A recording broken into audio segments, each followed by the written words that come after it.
Well, rain or no rain, I need to go to immigration, so let's do this.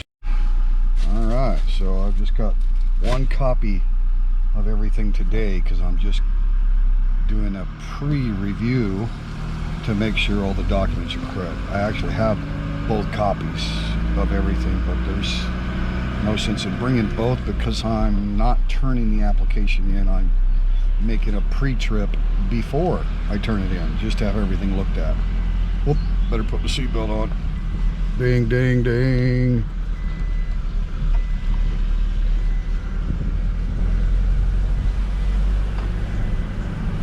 It's a beautiful area to live.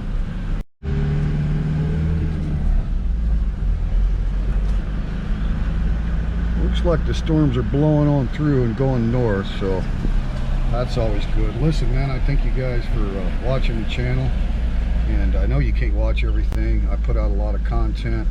It helps me. It's kind of a distraction for me to make some videos right now, so I'm just going to keep throwing them up there. Don't worry if you can't watch or comment on all of them. I'm not concerned about it. I appreciate the subscribers that I have and all the good supporters and stuff, so it's all good, man. But this might be interesting to a few people because we are doing the visa extension, at least the first step.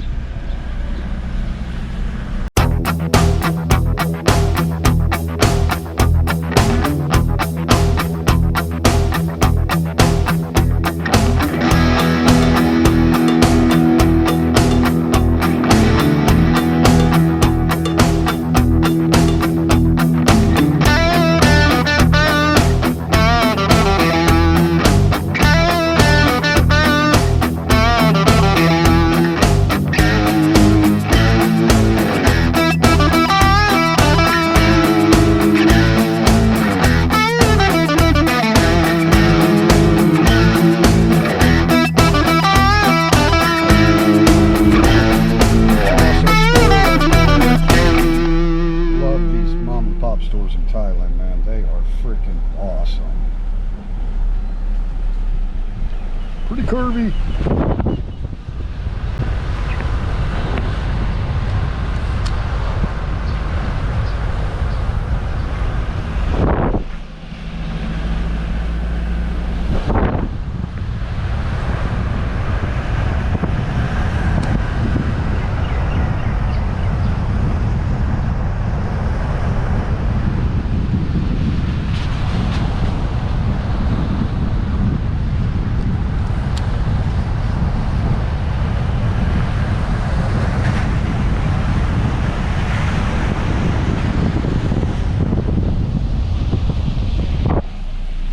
A rainy but productive day in Ban Chang. Well, a big section of street lights was out here in town, so quite a bit of thunder and lightning. But man, the roads are just dead, guys. It's not even a fraction of what you normally see.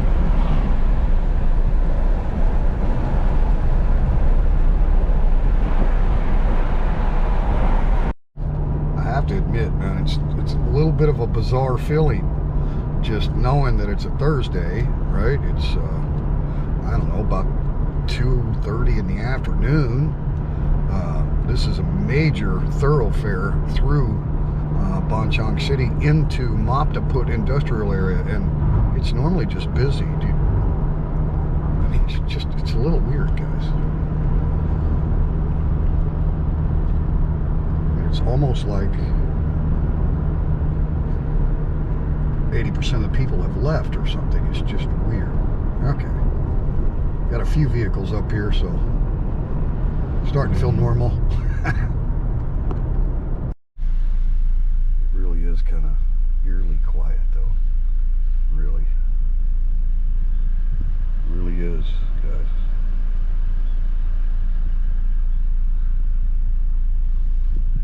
I think that's why Thailand's done so well with this whole situation throughout these 3 different events now, is because people pretty much follow orders, man. People stay home. That's kind of what they do, especially for the next couple of weeks, right? That 14-day critical time. So It's just unfortunate that it fell during the biggest holiday of Thailand, during the Songkran. The week of Songkran is when it all kind of came to the peak again, and people were traveling. So, all right, let's go.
Well, they don't look too busy, so that's good. Yeah, guys, that wasn't bad at all. It was about maybe a 20-minute queue, so kind of slow today. Good day to come.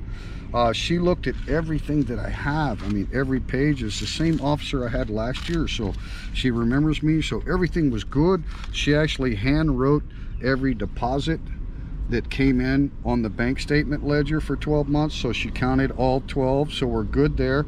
Everything is good. I just need like one more letter from the bank. I used to get a letter every year that showed I had 400,000 baht in there, but it had my name, my account number, right? Just a little letter from the bank, little one paragraph, right? I got to get that same letter, even though I'm not showing 400,000 in the bank, because I'm doing the monthly, right? Got all the bank statements, right? Doing the monthly. So where are the bank statements? Look at this thing, guys. It's massive. But I do it myself every year, and I make a third copy. So this is showing where the deposits come into Citibank. The international transfer comes into Citibank in Bangkok and then gets distributed to other banks. And then I have the here's the SCB Bank, right? Just your normal printout of all your transactions, 12 months. So all that was good, but I got to add that letter from SCB Bank that shows that date, and then that letter like they'll date it. I can go today or go tomorrow and get it, right? And it'll stamp that day, and then you have 7 days. That letter is still good for 7 days. So it's just verifying my name, my account, and the amount that's in there, and the current date, right? So I got to get that, and then get the letter from the Departments of Veterans Affairs that shows the total amount of my monthly pension.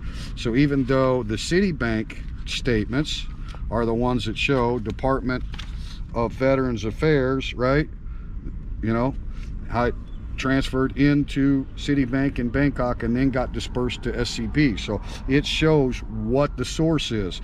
She wants me to bring a copy of the letter that says basically the same thing, my benefits letter, right? That shows my compensation from the VA. So I didn't know I needed that, but I'll bring that. And so basically just 2 pieces is all I was missing.